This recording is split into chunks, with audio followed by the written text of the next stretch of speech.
Every story appears ordinary till you see the core side of it. And what you're looking for is the story behind the news. We bring it to you from Lagos, the commercial capital of Nigeria. Giving you all sides and political stories round the clock. Every detail from the start line to the final whistle. CoreTV News, expanding your view.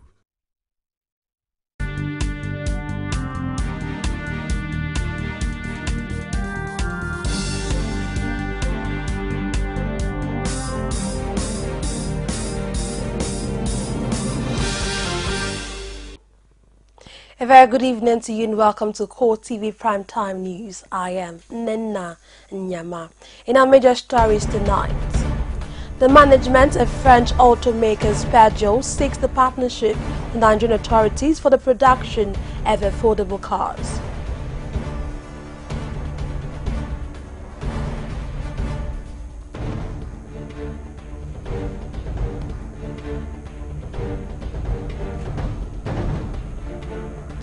Also, the Senate has summoned Inspector General of Police Solomon Arase and the Director General of the Department of State Service Lawal Daura to shed light on the rise of kidnappings in some parts of the country.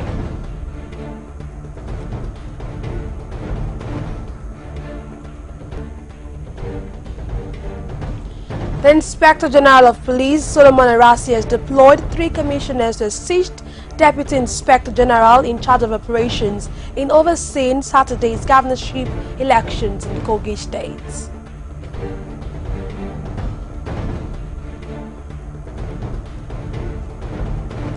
And outside Nigeria, the Paris prosecutor says the key suspect behind the Paris attacks has been killed in a police raid in the St. Denis suburb.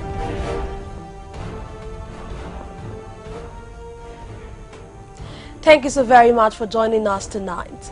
The management of French automakers Joe Citroen is seeking the partnership of the Nigerian authorities for the production of affordable cars. The executive vice president of the company, Jean-Christophe Quimad, disclosed this journalist at the State House after meeting with President Muhammadu Buhari. He spoke after the president had inspected the vehicles the firm brought to the presidential villa. Yeah, so it is clear that the global economy is not favorable to the development of the new car market. We are fully aware of that. But what we are looking in a long-term perspective, we know that the Nigerian market and the Nigerian economy will grow up, will develop, and that there will be a future there. I mean, we are not looking at this market, today, we are looking at this market in the coming years.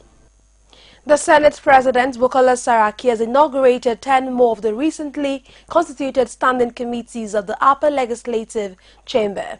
This brings to 17 the number of committees so far inaugurated. The committees include those of Defense and Army headed by Ahmad Lawan and Judge Akume. The 2 senators the ruling party preferred as presiding officers of the Senate. As part of efforts to encourage diversification of the economy, the Senate wants the federal government to put a stop to the activities of illegal miners at the nation's mineral deposits.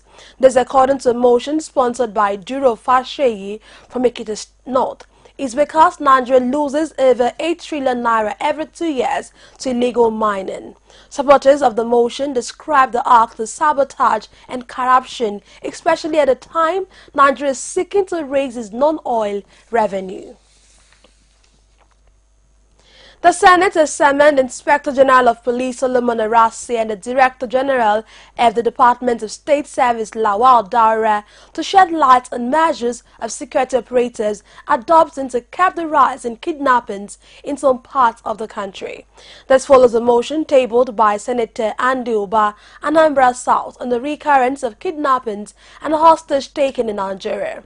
In a submission, the senator argued that kidnapping is a form of terrorism and should be treated as such.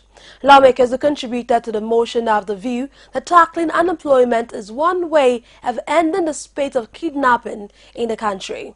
A date has not been fixed for the appearance of the 2 security chiefs before the Senate. The menace of kidnapping has been on the rise in recent times in some parts of the country. Thus, the motion on the issue is not misplaced, as it seeks to once again alert Nigerians on the ills associated with the vice. According to the sponsor of the motion, it is a national wake-up call. Let the Senate note that with displeasure, the seeming prevalence of the crime of kidnapping in Nigeria, the incidents of kidnapping have assumed dangerous dimensions, and like a cancer, its spread seems to be permeating all states in Nigeria. The Senate notes also that by virtue of the provision of Section 14(2)(b) of the Constitution of the Federal Republic of Nigeria, 1999, the security and welfare of the people shall be the primary purpose of government. The Senate concerned that the general rate of insecurity in the country is worrisome, thereby taking away some merits from the success that we have so far recorded in Nigeria's counter-terrorism war against insurgents in its northeast region. Deputy Senate Leader Bala Ibn Nala even cited an instance involving now Minister of Labour and Employment, Chris Ngige, which did not go down well with Senate Minority Leader Godswill Akpabio. Today, the Southeast is in deep trouble. But it's not the Southeast, it is the country that is in deep trouble. We forgot so easily that a whole executive governor with all the paraphernalia of power was once kidnapped in Anambra. And at that time, it was right. And we saw it as usual. And with the greatest respect, it was under that party that ruled this country for 12 years. 16 years, sorry. Now that we have taken a collective decision, as a nation,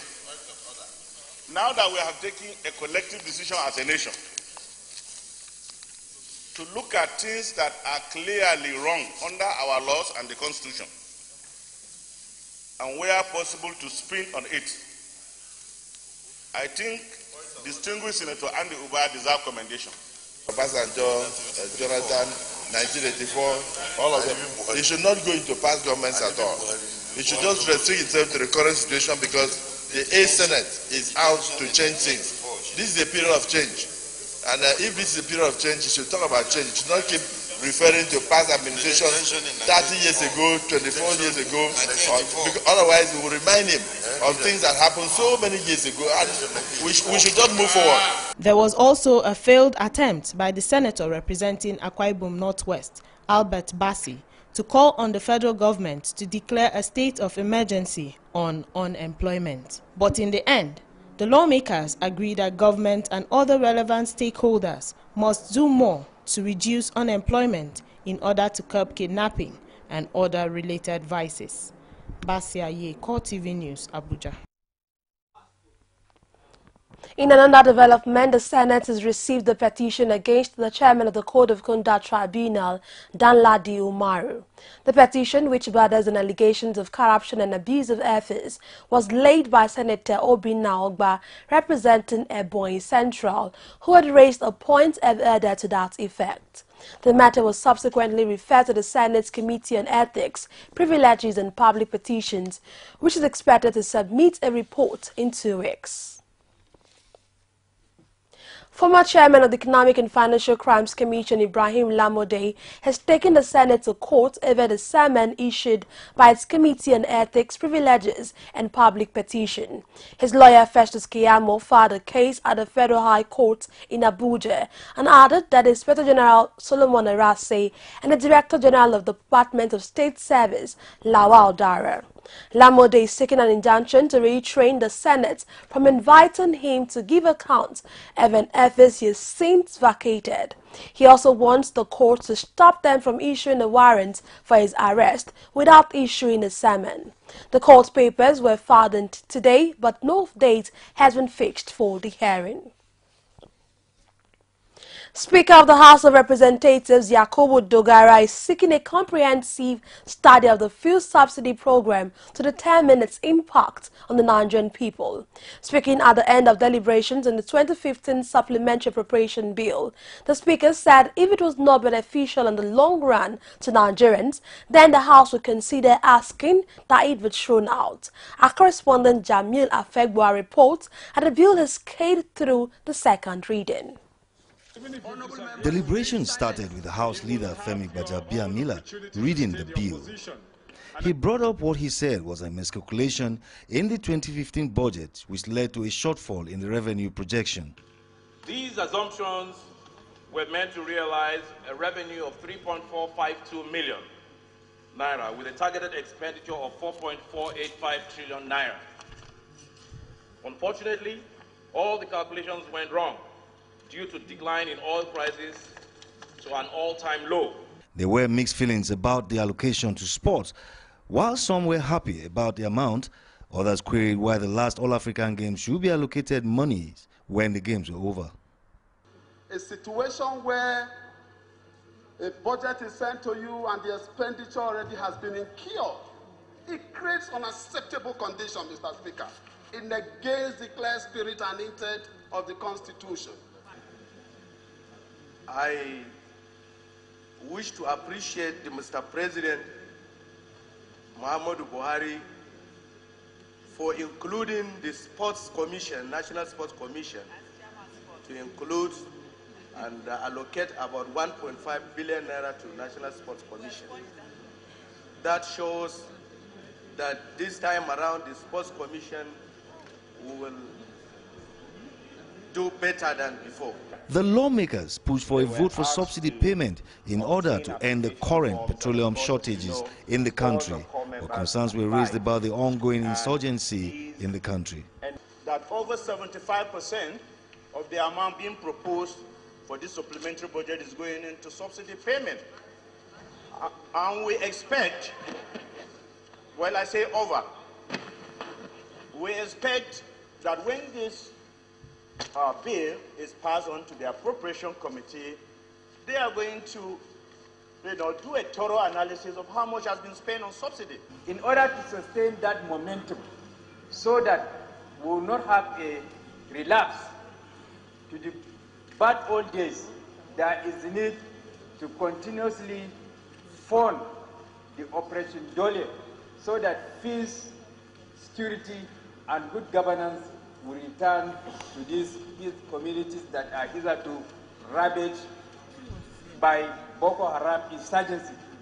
In rounding off the debate, Speaker Dogara maintained that the fuel subsidy has to make meaning to stay. I think the President has stated it in unequivocal terms that is against the removal of subsidy, which is for the benefit of the masses. Now, sorry, please, don't clap, don't clap, don't clap. If there's any member seated here who has any other information, I want to be educated myself. I want to know that the President is for the removal of subsidy so that we can confront him. If there's anyone who has any contrary opinion about this, but I know as a leader in this government that the President has stated, restated, and stated again that it's against the removal of subsidy. The bill was thereafter referred to the Committee on Appropriation for further legislative action. Jamil Afegwa, CoreTV News, Abuja. Students from across the tertiary institutions of learning in the country took to the streets at Oshogbo, the capital of Osun State, to protest what are termed as commercialization of education by government at all levels. Holding various placards with various inscriptions, the students appealed to the president to properly fund post-secondary education by allocating at least 26% of the 2016 budget to education, in line with the recommendation of the United Nations Education, Scientific and Cultural Organization, UNESCO. Addressing newsmen thereafter, the students who were out under the umbrella of Alliance of Nigerian Students Against Neoliberal Attacks say a properly funded education sector is a precondition for growth and development. We are committed to mobilizing this movement for change in answer. There are the new youth and change-seeking element out there who must be united and mobilized for a movement of change in the education sector and society at large. We will not rest or sleep until government accede to our demands for proper funding of education with at least 26% budget spending on the education sector and the democratic control of schools by elected representatives of academic and non-academic staff, students and parents. We'll take a break now, return with more stories. Just stay with us.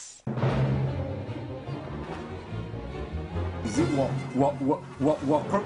crazy or autocracy? Or what type of crazy is that? Except crazy. News making the headlines. Black Maria is to carry criminals, trading looters that are in government today. Sometimes it gets confrontational. Slap you in the face. They don't put words into my mouth. Whatever it is that will bring our military to disrepute, I said to hell. On Core Digest, I want to know why I should be believing them. Every weekday, we bring all of these together and take them to the court of public opinion. Everybody has a right in Nigeria. Where you are the judge.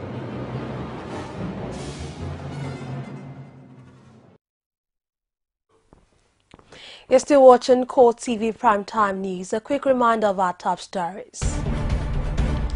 The management of French automakers Peugeot seeks the partnership of the Nigerian authorities for the production of affordable cars.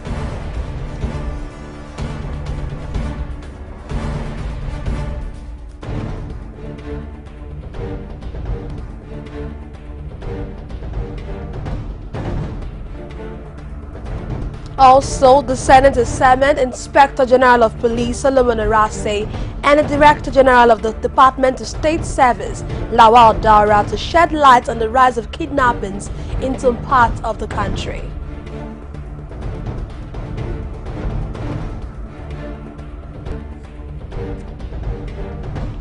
The Inspector General of Police Solomon Arase deploys 3 commissioners to assist Deputy Inspector General in charge of operations in overseeing Saturday's governorship elections in Kogi State. For more of our news stories, join us on our social media platforms, facebook.com/CoreTV News. On Twitter at CoreTV News NG. And on our YouTube channel, youtube.com/CoreTV News. The Attorney General of the Federation and Minister of Justice, Abubakar Malami, is convinced that the federal government has not flouted a court order that allowed former National Security Advisor Sambo Dasuki to travel abroad for medical treatment. He also insisted that an individual interest cannot override that of the public, especially as there is an ongoing investigation on security matters. The Attorney General spoke on assuming office on Thursday in Abuja. A judiciary correspondent Basil Okafor has more in this report presented from our studios. This is the first interactive meeting the Attorney General will be having with the staff of the Justice Ministry since his appointment. In his address, Malami left no doubt about his reluctance to discuss the issue surrounding the ongoing legal battle between the former NSA and the federal government. But journalists insisted on knowing from the minister if the government's stance does not amount to disobeying a valid court order. In a tactical manner, the AGF argued that the present administration places high premium on the rule of law as he explains the position of government on Dasuki's matter. You have to look at the peculiarities of the prevailing cases on the ground. You can be granted bail in respect of a case and if you have multiple other cases that demands that public policy demands investigation, it is only natural that investigation should be allowed to be concluded, having regard to the public interest which reigns supreme over and above an individual interest. So the point for consideration and the point for measure is whether a public interest is there as against individual interest. But as it is, this government is all about due compliance with the rule of law and sustenance of the public interest. Earlier in his speech, the Attorney General assured Nigerians and the international community that the Buhari administration will stick to international best practices in the war against insurgents in the country. Relying on the provisions of Chapter 4 of the Constitution of the Federal Republic of Nigeria as amended, and the provisions of several international conventions and instruments which Nigeria is a party, let me assure you that the ministry will work assiduously to reinvigorate the implementation of our existing laws as may be necessary to make them suitable to tackle the current security challenges without violating the fundamental human rights of any individual. He also pledged his commitment to repositioning the anti-graft agencies for effective performance in the war against corruption. The Inspector General of Police, Solomon Arasi, has deployed 3 commissioners to assist Deputy Inspector General in charge of operations, Sotonye Wakanma, in overseeing Saturday's governorship elections in Kogi State. He has also temporarily posted the Commissioner of Police in the state, Emmanuel Ojukwu, to the force headquarters. This, according to police spokesperson Olabisi Kolawole, are part of measures to ensure proper coordination of security for a hitch-free election. The 3 police commissioners posted to the state are Isaac Eke, Peter Ogunyawo, and Sam Okwala, and they would have to work with 3 assistant commissioners who will supervise security arrangements in each territorial district.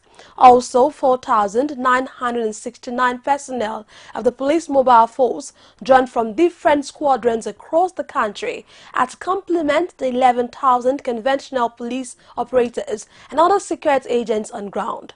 In addition, the police plan to enforce a partial restriction of vehicular movement within and along boundaries of the state from 6 a.m. to 6 p.m. on Saturday.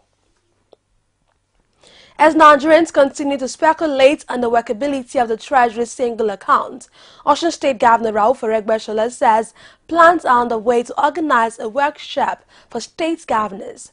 This is to enable them understand the initiative. Aregbesola disclosed this while briefing the press on the outcome of the National Economic Council meeting. He says the council also mandated the Ministry of Finance to investigate government agencies that are collecting dollars but are remitting naira into the Federation accounts. Former Vice President Atiku Abubakar wants secret agencies to step up the intelligence gathering as well as establish listening posts to track and nip murderous plots of the insurgents in the Bad.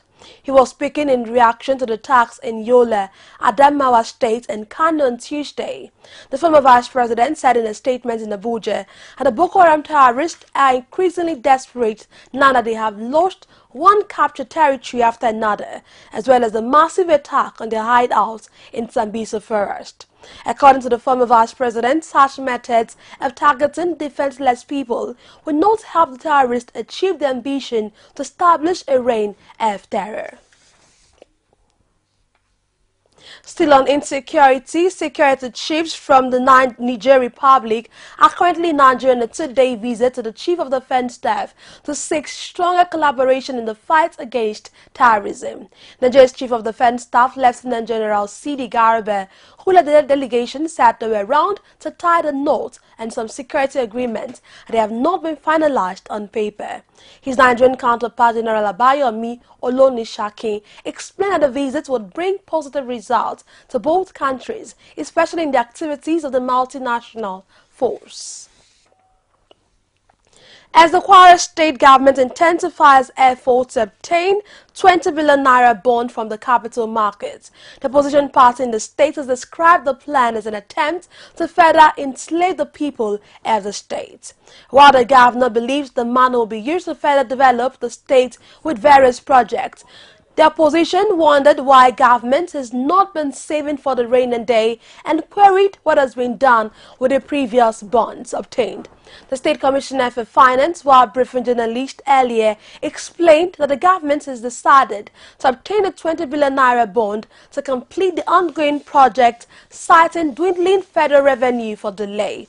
In his brief, he explained that recent dwindle in federal allocation has affected the responsibility of the government to the extent that it is difficult to pay salaries of the workers in the state, much more infrastructural developments. The UNICEF today marks the World Toilet Day to create awareness on the proper sanitation of toilets by users. Nigerians are among the 946 million around the world who do not have access to toilets and are obliged to defecate in the open. Our correspondent has the reports. Nigeria has been listed among the 5 countries in the world with the least provision of toilets for people. This was a report released by the United Nations Children Education Fund, UNICEF, to mark the World Toilet Day. Health experts have ascribed open defecation as a major cause of diarrhea and anemia in pregnant women. For those women, proper sanitation of toilet helps prevent infection and germs, urging others to take toilet sanitation seriously. To avoid germs, how do you keep your toilet clean? By washing with good detergents. It could be Harpic, you use Harpic, you use other stuffs. So far, your toilet is clean. When your toilet is clean, you'll be germ-free. So I think the best way to keep the toilets clean is that you wash it on a regular basis, you sanitize it. And as a lady, if you want to use the toilet, you clean it, then you can sit on it. A lot of diseases will have all this infection.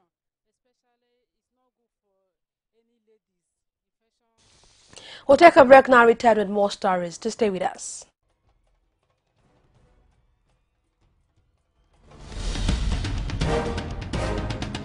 This is what the people are saying. You don't run a big economy with generator. They need to do more in terms of energy and power. Many things to do for this Nigeria about lights, water, and new TT. For Nigerians that are not gullible, we know that good laws have done nothing good for this country. Buhari won the election convincingly.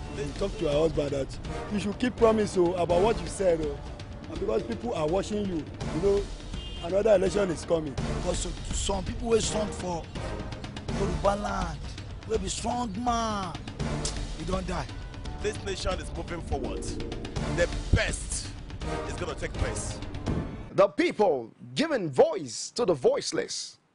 You can now watch CoreTV News live from anywhere in the world on our website www.coretvnews.com. Click on Live TV on our website and watch us live. And welcome to CoreTV Primetime News. To follow us on Twitter, click on Twitter icon on our website. On Facebook, click on the Facebook and YouTube to see all our previous news production.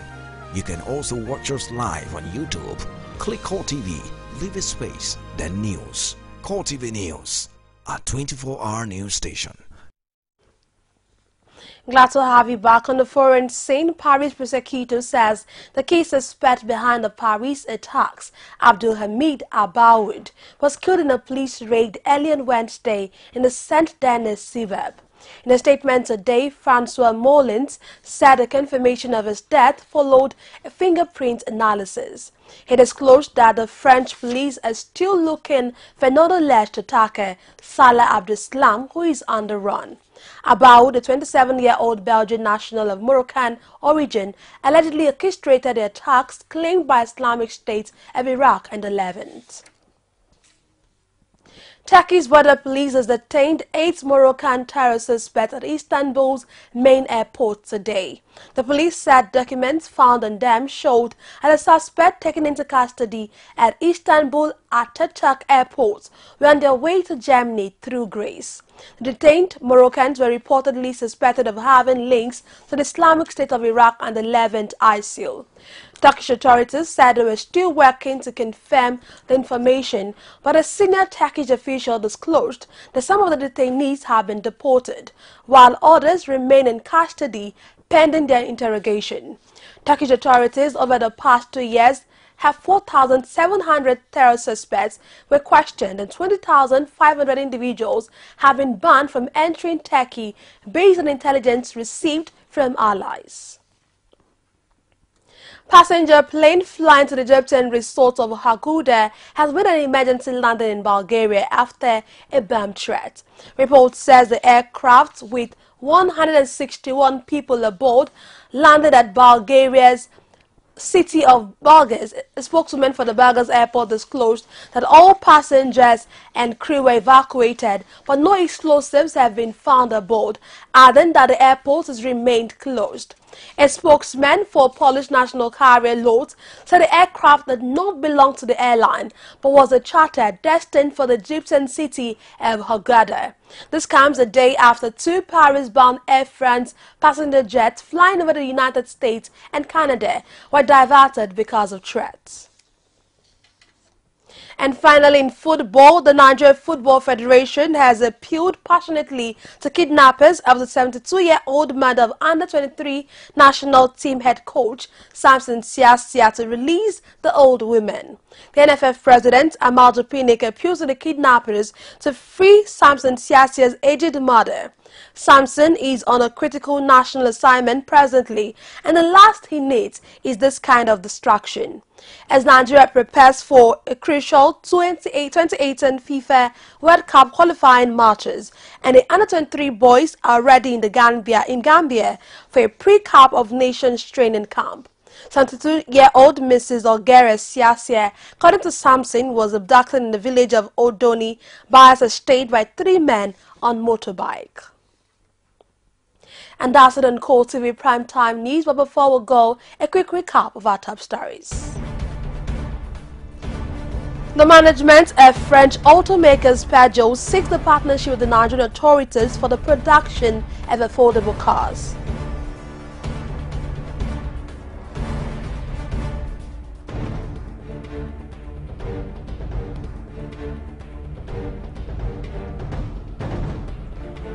Also, the Senate has summoned Inspector General of Police Solomon Arase and the Director General of the Department of State Service Lawal Daura to shed light on the rise of kidnappings in some parts of the country.